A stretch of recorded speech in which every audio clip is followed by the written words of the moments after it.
Bonjour à tous. Est-ce que vous avez du Wi-Fi? Oui. Est-ce qu'il y a des gens dans cette salle qui connaissent ce qu'est un planning poker? Est-ce qu'il y a des gens dans cette salle qui ont une application de planning poker sur leur téléphone? Ok.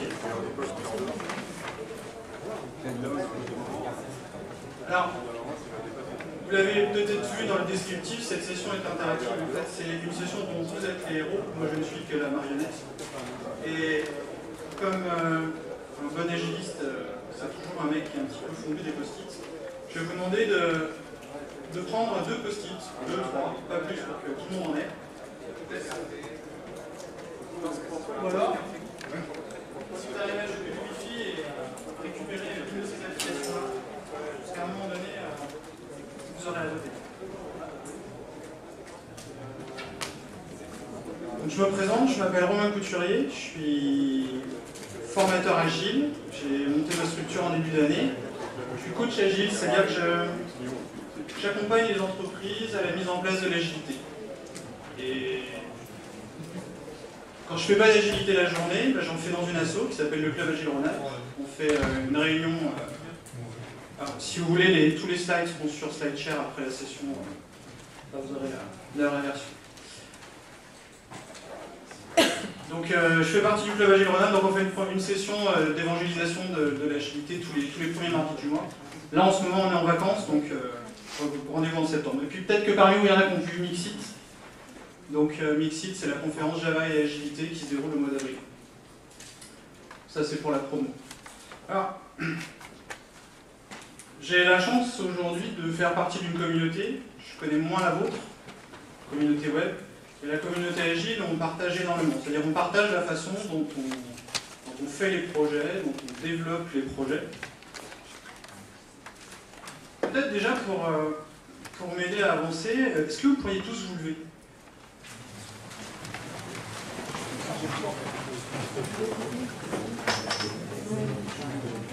Est-ce que toutes les personnes qui ont lu le manifeste agile une fois peuvent rester debout?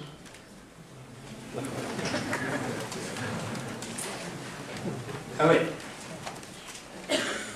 Est-ce que parmi ceux qui restent, vous avez lu le guide Scrum?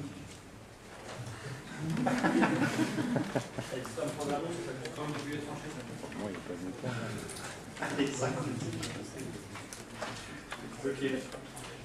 Merci. Alors, du coup, je vais... Ça peut être c'est vrai. Ce qu'il y a de bien dans l'agilité, c'est qu'on fait un truc assez... on est inscrit dans l'amélioration continue. Est-ce que déjà, quand je parle d'agilité, ça parle à tout le monde?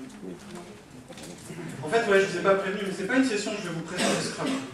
C'est pas une session où ça, vous trouverez des super tutos sur le net qui fonctionnent très bien. En 5 minutes, vous aurez une présentation de Scrum. Voilà, c'est vraiment une session retour d'expérience.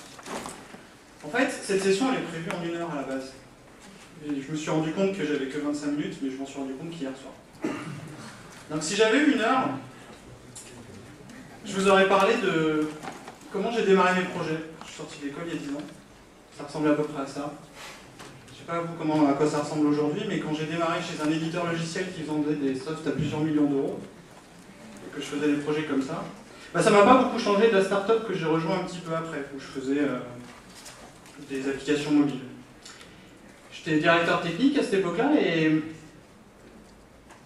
Bon, c'était le bordel. Tout simplement.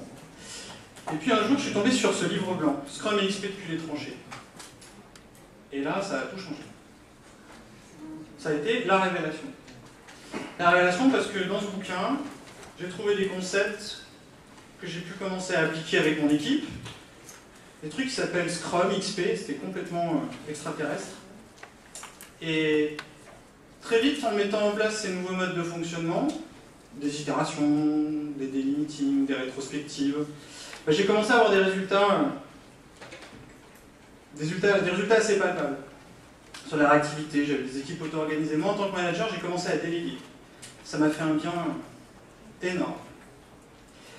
Et puis, à cette époque-là, j'étais à l'étranger. Et puis quand je suis rentré en France, je me suis dit, bon allez, je vais tenter l'aventure société de service.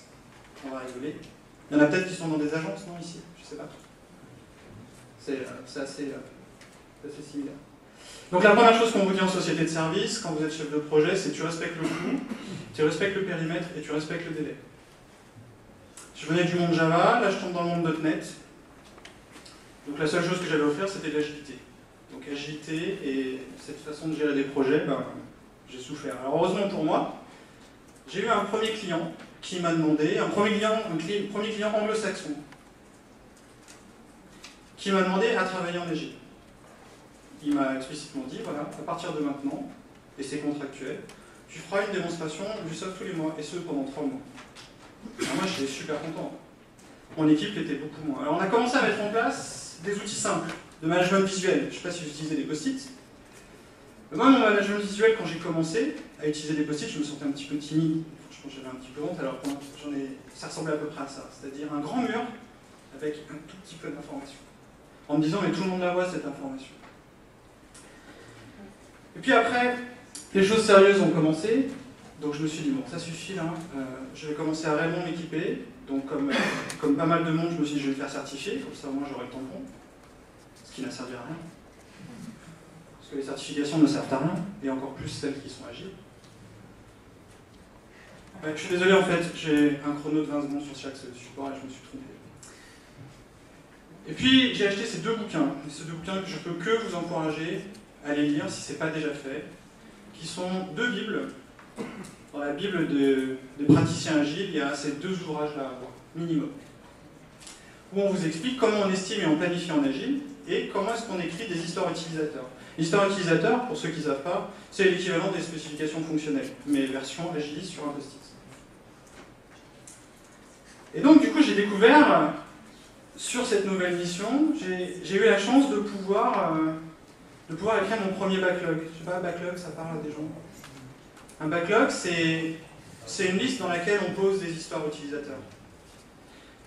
Alors, j'ai reconnu la première tête là, j'ai vu de pas mal dans l'assistance. Et puis quand vous commencez à travailler avec un backlog, parce que vous avez lu des bouquins avant, parce que vous avez lu celui-là avant, et ça marche pas. Ça marche pas parce que dans Scrum, on ne vous explique pas comment ça fonctionne. Il n'y a pas d'explication, donc vous êtes tout seul, vous sortez les rames, et puis ça finit finalement à peu près comme un développeur face à son code. Enfin, en tout cas, je me suis retrouvé, ça m'a rappelé des souvenirs.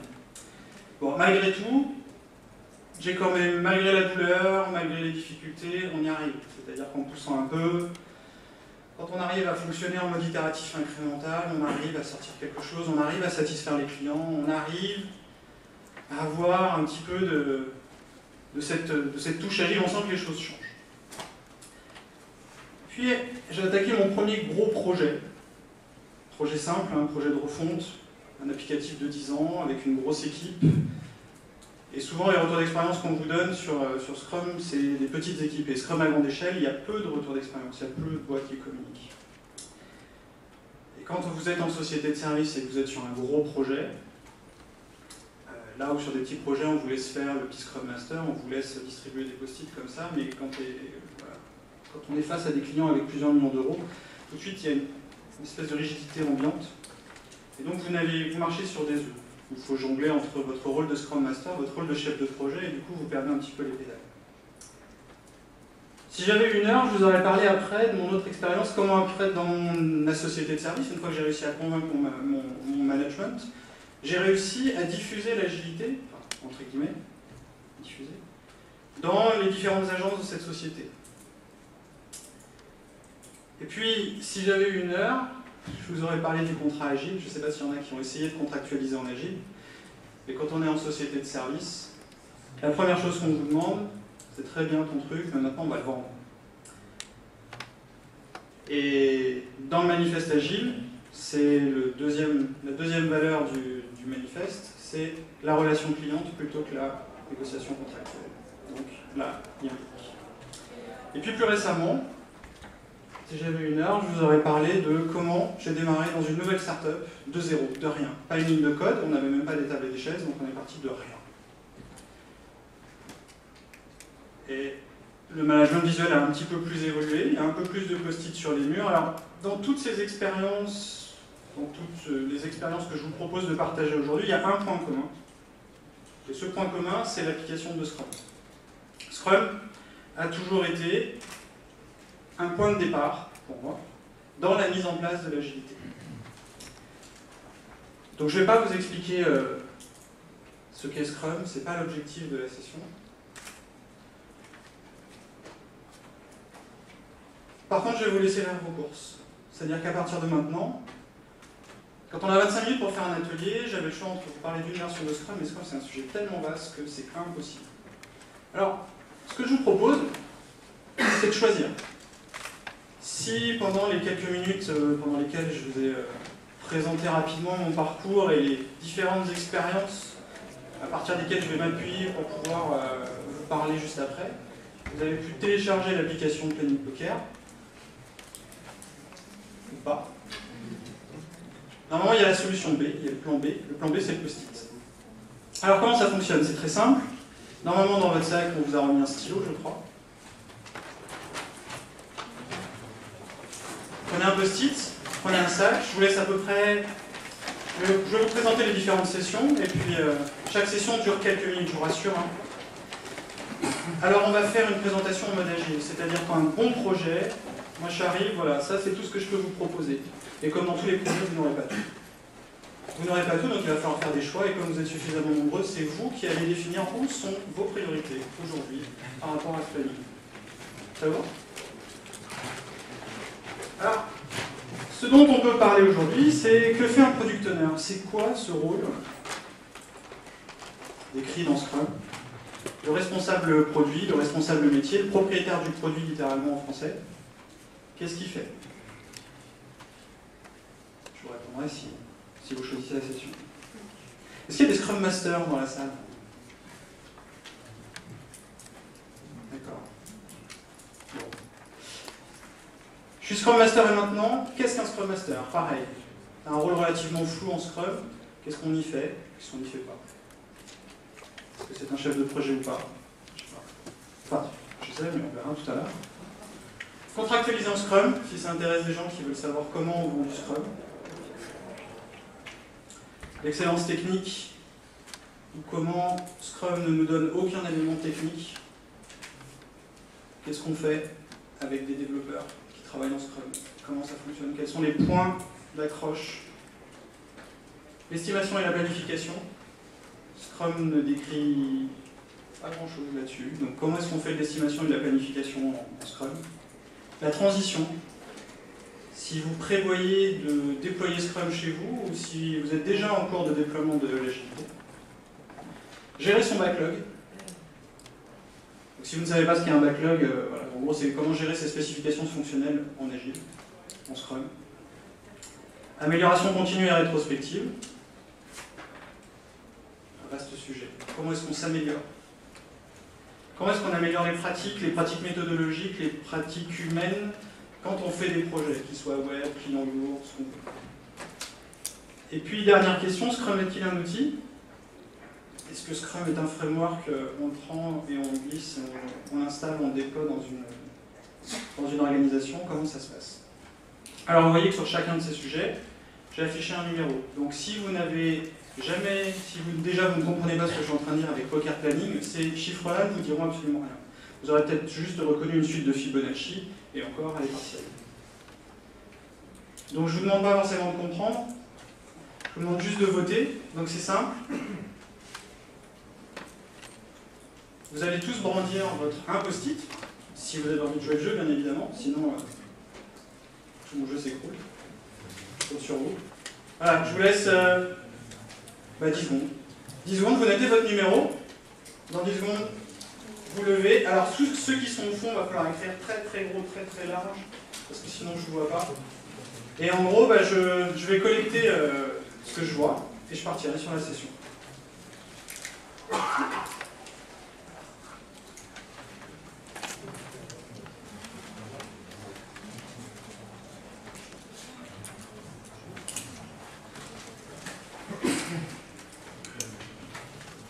parti? Vous êtes prêts? 1, 2, 3. Ça, je l'avais pas prévu.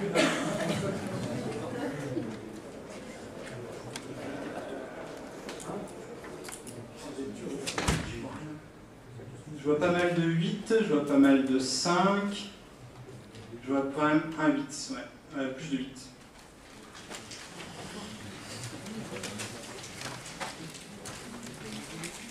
Transition vers Scrum. Si le temps le permet, on peut jouer comme ça à l'infini. Enfin, on peut jouer sur les 9, il n'y a pas de problème. On pourrait revoter, donc garder les post-it pour après. Par contre, déjà, si je peux vous faire un feedback sur comment vous améliorer sur les post-it, écrivez vraiment plus gros. Premier retour que je peux vous faire. Alors, la transition Scrum. Il y a plusieurs façons d'aborder le déploiement de Scrum. Moi, j'ai toujours démarré comme ça. Comme j'ai trouvé tout seul ce bouquin, et après, je me suis dit c'est cool, j'ai vraiment envie d'en faire, et je pense que c'est vraiment très très bien, j'ai commencé un petit peu à en parler autour de moi. En faire dans mes équipes, et en faire plutôt en mode sous-marin. C'est-à-dire, en gros, j'en parle à personne, parce que j'assume pas encore. Je fais de l'agile, mais je me soigne. Et la première réaction que j'ai eue, et surtout quand je suis arrivé en société de service, tout de suite, ça a été un rejet. Un rejet, non pas des équipes, qui étaient sceptiques au début, mais très vite elles comprennent comment ça fonctionne, mais un rejet du management. Alors, un rejet du management, pourquoi? Parce que le management ne comprenait pas pourquoi des gens doivent faire, déjà travailler avec des post-it. C'est quand même étrange, on vient de vous racheter on vient de renouveler le parc de postes, vous avez des super écrans, vous avez une interface, vous allez bosser avec des post-it au mur. Vous faites des réunions le matin, debout, en cercle. Donc tout ça, c'est pas très crédible en fait. Et puis quand on commence à travailler un petit peu véritablement, quand on commence à garder la barre, on arrive à convaincre le management que finalement ça peut apporter. Ça peut apporter à partir du moment où vous avez votre premier client qui vous dit c'est super, je suis vraiment content de ce que vous avez délivré. Vous êtes engagé sur une itération, vous m'avez dit que vous alliez me livrer 3 pages, vous les avez faites, je suis content. Et ça, quand vous avez un manager qui entend ça, du coup, c'est votre ami. Mais avant, on a. Donc, c'est le premier mode de transition, c'est celui qu'on rencontre le plus souvent. C'est-à-dire que l'agilité, Scrum en particulier, ça parle très bien à ceux qui le vivent, à ceux qui vivent les difficultés au quotidien, ceux qui ont les mains dans le cambouis, ceux qui ont les mains dans le code, et qui ont besoin de structurer la façon dont ils travaillent, dont ils développent, dont ils testent, dont ils font de l'architecture, dont ils font du déploiement. Donc, ceux-là voient immédiatement pourquoi ça serait structurant. De travailler sur un rythme soutenable, c'est-à-dire travailler sur le nombre d'heures qu'on est capable de produire dans une journée. Ça, pour un manager, pour certains, c'est pas difficile à entendre. Qu'on travaille de 9h à 18h et pas de 8h à 19h, voire plus. Que les équipes vont faire la planification. Les développeurs sont des développeurs, c'est pas des chefs de projet. Donc les équipes ne savent pas planifier. Il y a tout un tas comme ça de légendes urbaines qui font que l'évangélisation auprès des managers est compliquée. Auprès de certaines structures, en fonction de la culture de l'entreprise. Heureusement, toutes les cultures d'entreprise ne se ressemblent pas, sinon on aurait du mal. Alors, depuis 2-3 ans, on observe une inversion de tendance. C'est-à-dire que là où, jusqu'à présent en France, on voyait l'agilité comme quelque chose qui vient des États-Unis, quelque chose qui ne nous ressemble pas, c'est le buzz, voilà, c'est la nouvelle méthode à la mode, des méthodes, on en a eu pléthore depuis des années, donc agile ou pas, Scrum ou pas, c'est juste un nouveau... c'est un épiphénomène. Et puis finalement, non, ça s'installe parce que ça apporte véritablement des résultats. Et donc maintenant, on commence à voir des managers, et moi je commence à voir des managers qui viennent me voir et qui me disent « je veux mettre de l'agilité dans mon équipe ». Ça, c'est intéressant. C'est intéressant parce que le manager là, vient de comprendre pourquoi ce mode méthodologique peut lui apporter. Il va gagner en autonomie, il va laisser les équipes se responsabiliser, s'engager dans les travaux qu'elle est en train de réaliser. Le danger avec ce mode de fonctionnement-là, c'est que s'il savait qu'une descente, et juste avant d'arriver, j'étais encore en discussion avec un manager qui voulait se faire une formation Scrum, mais uniquement pour lui. Il veut le mettre dans son équipe, mais il veut que se former lui. Et s'il se forme que lui, quel message va-t-il délivrer à son équipe? Les méthodes agiles, et plus particulièrement Scrum, sont des méthodes collaboratives, des méthodes qui permettent l'engagement de l'ensemble des individus d'une équipe. Donc avoir un manager qui déverse cette façon de travailler uniquement dans son équipe, c'est dangereux. Il faut être vigilant pour éviter d'avoir une version du discours qui soit délivrée. Parce qu'aujourd'hui, Agile, Scrum, tout le monde en fait. Moi, je rencontre que des équipes Agile aujourd'hui. Et il y a deux poids, deux mesures. Hop. Excusez-moi. Alors, le dernier mode de transition, c'est celui-là. Ce sont des équipes qui engagent des réflexions conjointes. Et ça, on commence à le voir. Ça commence à apparaître, ça commence à émerger. Donc si on reprend un petit peu ces différents modes de transition et qu'on essaye de les ventiler en fonction de la visibilité des premiers résultats et de l'effort de mise en œuvre, ça donnera à peu près ça.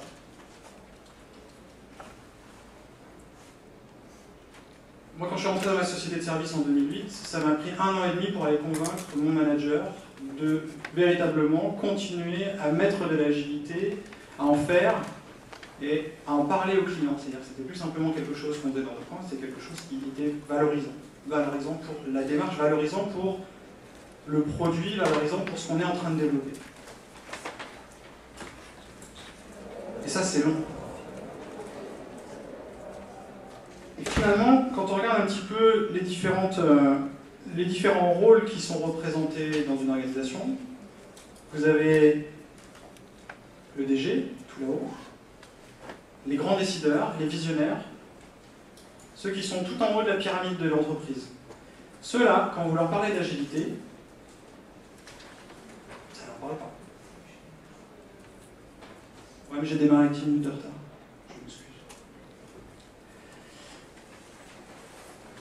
Les développeurs, eux, quand vous leur en parlez, ça leur parle tout de suite, s'ils en veulent.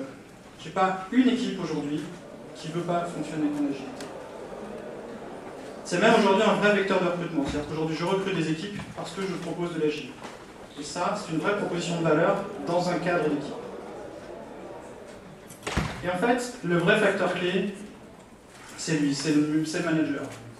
C'est lui qui va pouvoir donner l'impulsion, c'est lui qui va pouvoir donner l'orientation, c'est lui qui donne la vision de l'agilité, la vision de la coordination du travail des équipes. Alors, il faut faire attention avec Scrum parce que dans toute transition, Scrum, on a l'impression qu'on le prend sur étagère. Vous allez trouver énormément de formations aujourd'hui, énormément d'acteurs sur le marché, énormément de choses. Vous prenez Scrum, vous le déployez, comme si c'était quelque chose qu'on est capable de consommer. Donc, c'est un outil qui est extrêmement puissant, qui démontre sa valeur. Et c'est extrêmement puissant dans les deux sens. C'est-à-dire que si vous en servez bien, comme tout bon outil, vous aurez des résultats étonnants. Si vous en servez de manière... En Scrum, on demande la visualisation de l'information, on demande de l'information quotidienne. Il n'y a pas mieux pour un manager pour aller presser ses équipes, si on s'en sert dans ce sens-là.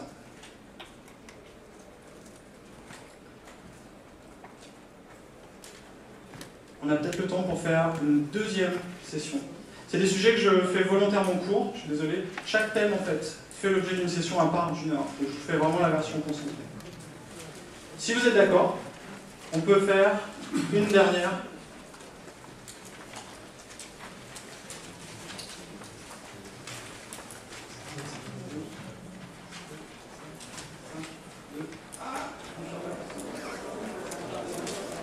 Allez, ce sera le 5. Estimation et planification. Ah.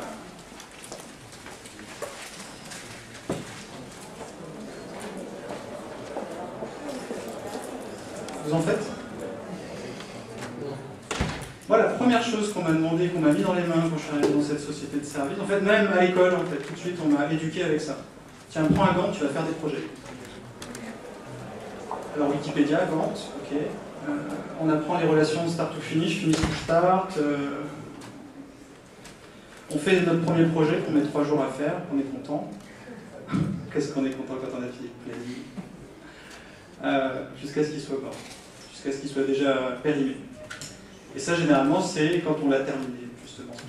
Donc là, on vous dit pose une baseline, et puis tu vas pouvoir comparer ta baseline, et puis tu vas faire un suivi. Et en fait, on passe tout son temps à travailler dans cet outil-là. Enfin, moi, c'est ce que je faisais. En tout cas, je ne sais pas vous, mais moi, c'est ce qui m'arrive. Alors, j'ai voulu simplifier les choses, donc j'ai fait un truc très bien. Je suis passé sous Excel.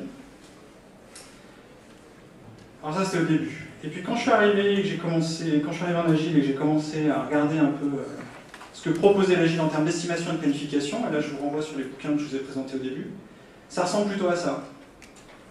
On vous explique qu'en Agile, vous allez oublier toute la partie planification. Vous allez oublier tous vos concepts et on va les transformer. On va introduire une nouvelle terminologie. On va vous parler de burn down chart. On va vous parler de vélocité, d'estimation en points. Si on ne fait plus d'estimation en temps, c'est fini ça. Votre produit, vous allez le piloter avec des unités relatives.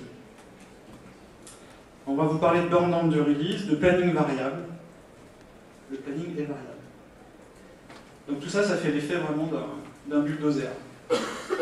Et quand on est chef de projet, et plus la culture elle est ancrée, plus c'est difficile de s'approprier ces nouveaux outils, parce que déjà il faut les comprendre.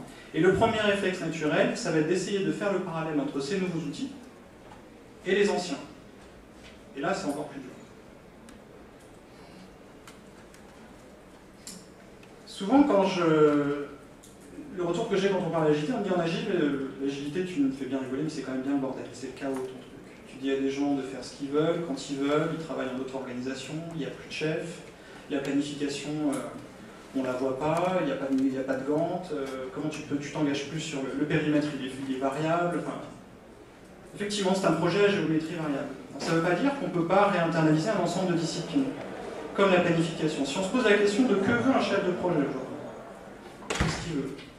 Il veut de la visibilité. Il veut des estimations. Il veut pouvoir s'engager. À l'inverse, ceux qui savent faire, ça c'est ce que je veux, mais il y a ceux qui savent, que savent faire les autres. Ceux qui sont concrètement sur le terrain, ceux qui réalisent, eux, ils savent dire ce qu'il faut faire, comment il faut le faire, combien de temps ça peut prendre, quelles sont les contraintes, qui est nécessaire pour le faire, quelles sont les compétences requises. Donc finalement, tout ça, on va essayer de le rendre compatible en Agile. Et tout le principe de Scrum et tout le principe de l'agilité, c'est d'inverser les paradigmes et d'inverser les façons de penser. Et on va commencer par le premier acte. Et je suis ravi que vous ayez choisi ça, ce sujet-là, parce que l'estimation et la planification, c'est le premier acte de management, c'est le premier acte de responsabilisation d'une équipe. C'est-à-dire de passer d'un mode pyramidal où il y a celui qui sait à peu près, qui va indiquer qu'est-ce qui doit être fait, combien de temps ça va prendre, et de le déléguer à l'équipe. Cet acte de délégation, c'est un acte de confiance, c'est un acte de responsabilisation, c'est un acte d'engagement de l'équipe. À partir du moment où vous donnez ces clés de planification et d'estimation, vous allez voir que, 1, vos plannings seront plus fiables, et 2, votre équipe va s'engager pour tenir ce planning.